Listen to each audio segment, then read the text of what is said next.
Assalamualaikum warahmatullahi wabarakatuh. Selamat pagi semuanya rekan trader dimanapun Anda berada, seluruh Indonesia dan dunia. Hari ini tanggal 29 Oktober 2021, sebagai penutup akhir bulan, saya ingin memberikan sebuah edukasi terkait maraknya investasi-investasi bodong, penawaran-penawaran investasi baik dari sosial media dan dimanapun itu. Yang pertama-tama, memang dalam situasi saat ini di kondisi pandemik COVID 2019 hingga hari ini membuat roda ekonomi sedikit melambat dan masyarakat menjadi memutar otak untuk bisa tetap memiliki penghasilan, dan banyak aktivitas ekonomi yang tersendat, dan alhamdulillah saat ini sudah agak sedikit mulai ada perbaikan dan kembali normal. Tapi ada baiknya harus pahami, misalnya sebuah investasi adalah sebuah konsep mengembangkan nilai nominal ekonomi menjadi tumbuh di masa yang akan datang. Dan sifatnya di masa yang akan datang itu adalah uncertainty atau tidak ada kepastian. Manusia hanya mampu menghitung tingkat risiko dan keuntungan di masa depan dengan segala kemampuan berpikir dan kalkulasi matematik. Oleh karena itu, perlu dijabarkan secara detail, secara statistik ataupun probabilitas. Namun untuk kita yang awam, cukup membuat sebuah penalaran sederhana bahwa saja penawaran-penawaran yang sifatnya memberikan keuntungan adalah itu janji ya. Dan janji itu bisa dipenuhi dan bisa juga tidak ditepati, tergantung yang memberikan janji apakah memiliki komitmen atau berhasil dalam menjalankan programnya. Baik, dari 2016 sebenarnya situasi polemik investasi forex ini sempat menjadi hangat pembicaraan di masyarakat umum. Katakan trading forex lebih baik menggunakan cara begini, cara begitu, dan lain sebagainya.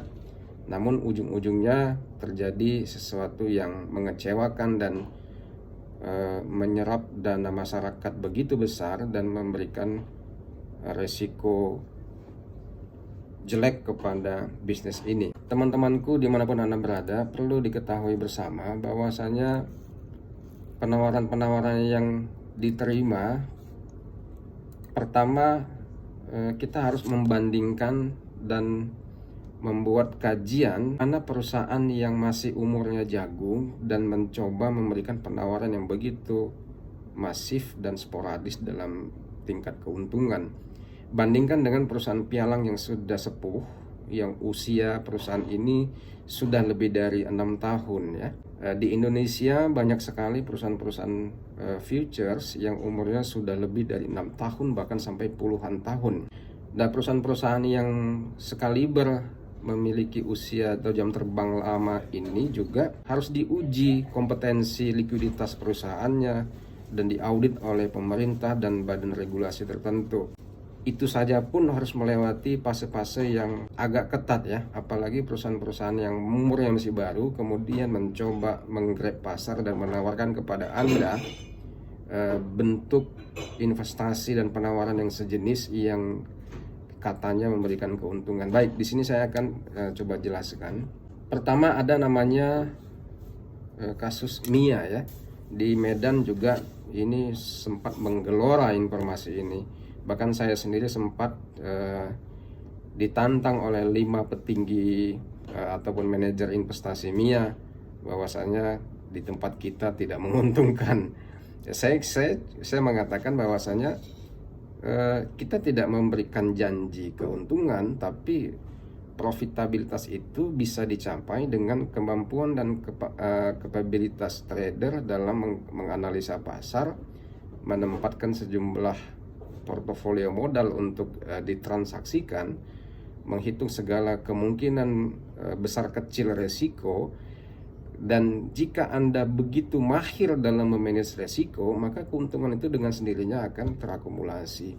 Tantangan saya waktu itu adalah menguji server mereka di provider MetaCode 5. Jadi MetaCode 5 ini atau MetaCode adalah perusahaan yang menciptakan platform transaksi menggunakan data feed harga dari seluruh banker-banker internasional yang terafiliasi dengan mereka, kemudian dijadikan satu price list untuk bisa ditransaksikan oleh broker gitu ya. MetaCode memiliki turunan produk MetaTrader 4, MetaTrader 5 dan lain sebagainya.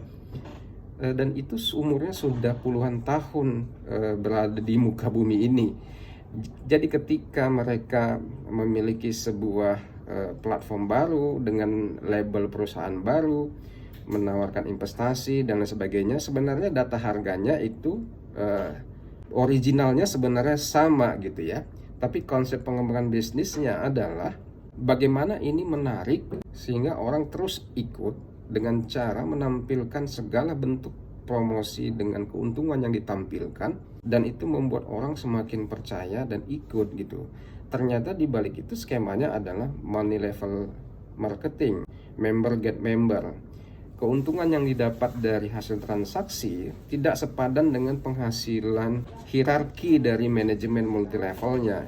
Jadi Anda harus paham di situ, karena ketika kita menguji server mereka beneran itu live account atau live data feed di MetaCode, ternyata server mereka itu tidak terdeteksi.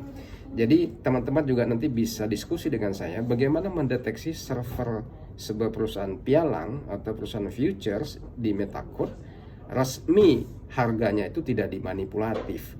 Kemudian banyak kasus-kasus lain yang juga begitu sifatnya sama ya. Itu juga membuat masyarakat tidak jerah dan tidak kapok, karena di awal-awal promosi bisa menghasilkan return, bahkan ada yang katanya sudah balik modal. Tapi balik modalnya saya kira bukan dari hasil transaksi. Bahkan saya sempat uji saja mereka, kenapa portofolio bisnis dan investasi mereka tidak ditawarkan kepada Kementerian BUMN atau kepada negara atau pemerintah daerah yang katanya bisa memberikan hasil return yang begitu fantastis. Kan hitung-hitung bisa bayar hutang pemerintah daerah atau pemerintah pusat atau siapa saja itu ya. Jadi kenapa tidak ajukan ke Kementerian Keuangan menggunakan uang negara di situ gitu. Jadi logika di sini harus diuji dengan matang dari konsep perhitungan bisnis dan investasi. Ada faktor perhitungan resiko dan lain sebagainya. Dan baru-baru ini yang paling hangat dibicarakan di sosial media adalah kasus Sunton Capital atau Sunton FX yang saya baca di media ini dari cuitan Ananda Sukarlan. Itu Anda bisa lihat juga bahwasanya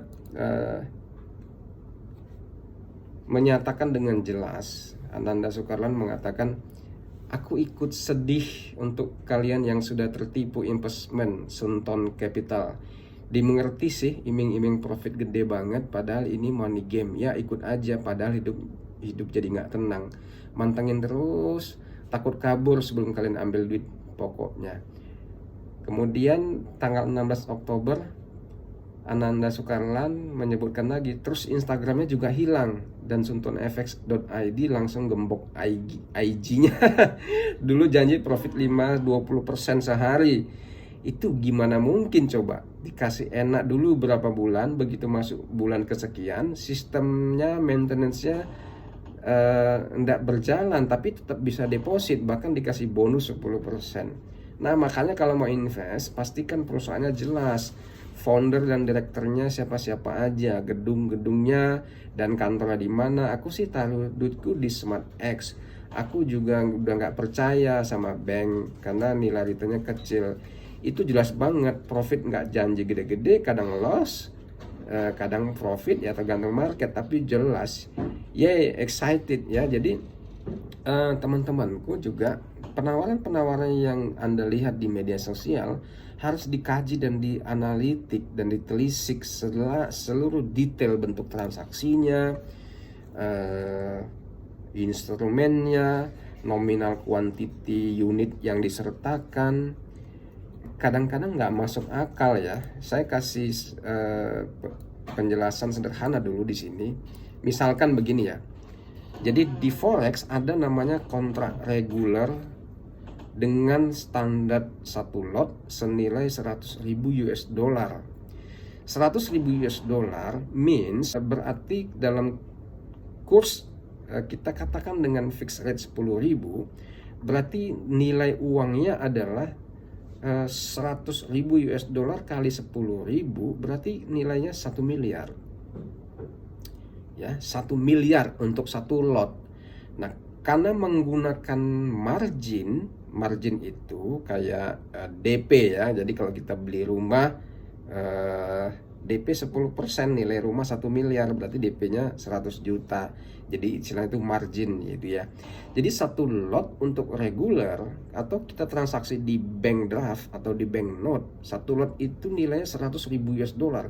Anda harus punya 100.000 US dollar di tabungan bank overseas untuk bisa transaksi forex resmi ya.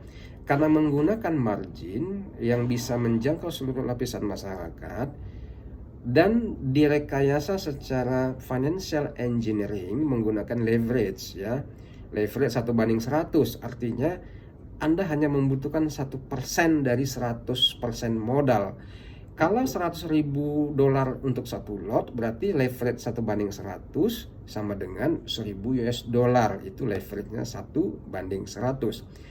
Nah, kalau leverage-nya 1:200, maka marginnya menjadi 500. Kalau leverage-nya 1:400, marginnya menjadi 250. Nah, itu untuk kontrak reguler. Nah, kontrak mini, satuan nominal uang yang dibutuhkan satu lot sebesar 10.000. Anda tinggal turunkan itu. Berarti kalau dia satu lot di mini, modalnya hanya 100 dolar dengan leverage 1:100 dan seterusnya. Kemudian ada lagi namanya kontrak mikro, perkaliannya 1.000 US dollar untuk satu lot. Nah, berarti kalau Anda punya akun tipenya regular, entry satu lot, nilai 1 poin untuk di euro, nilainya itu 10 dolar. Kalau Anda punya akun tipenya adalah mini, satu lot untuk di akun itu nilainya 1 dolar. Kalau Anda trading dengan akun type-nya itu mikro, satu lot berarti nilainya 0,1 dolar. Jadi antara regular, mini dengan mikro adalah penghitungan nominal uang yang digunakan. Nah, berarti kalau Anda transaksi 30 lot di market, artinya Anda harus memiliki uang 3 juta dolar, guys. 3 juta dolar kali 10.000 itu 3 miliar. Nah, 3 miliar dengan transaksi 30 lot di minyak, katakanlah 1 dolar di minyak itu naik turun, nilainya sama dengan 1.000 dolar. Berarti kalau Anda main atau eksekusi 30 lot, plus minus naik turun, Anda punya potensi profit dan loss 30.000 US dollar. Yang jadi kepikiran, harusnya kita harus melihat outstanding broker yang menempatkan dana sebesar itu di pedagang atau di bursa harus memiliki tingkat likuiditas yang sepadan. Artinya, seandainya dalam hitungan 1 detik profit 1 dolar per barrel, berarti untungnya adalah 30.000 US dollar. Dan ketika kita mau withdrawal, likuiditas pialang tersebut juga harus memiliki uang sebesar itu untuk bisa menarik dana.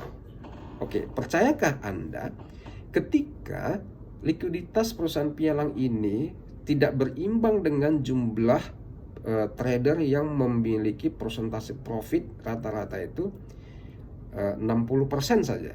Artinya dari seluruh nasabah, 60% nasabah mendapatkan keuntungan dan jika membuat withdrawal dalam waktu yang seketika, maka likuiditas perusahaan itu bisa memenuhinya atau tidak.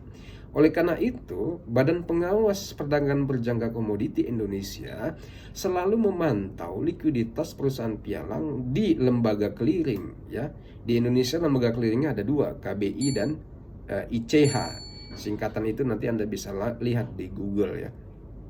Nah, jadi kalau putaran transaksi orang yang terus-menerus melakukan transaksi dengan likuiditas yang cukup tinggi seperti itu, saya nggak yakin bahwasanya perusahaan yang masih umurnya jagung, yang baru, sudah bisa melakukan open transaksi atau open interestnya itu sebesar 30 lot.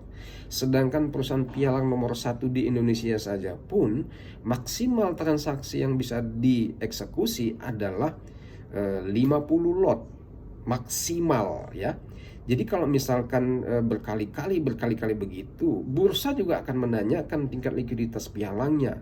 Ya, jadi Anda harus lebih smart dalam melihat segala bentuk promosi yang ada di internet untuk bisa dipelajari dan lebih lanjut. Oke, cukup sekian dari saya.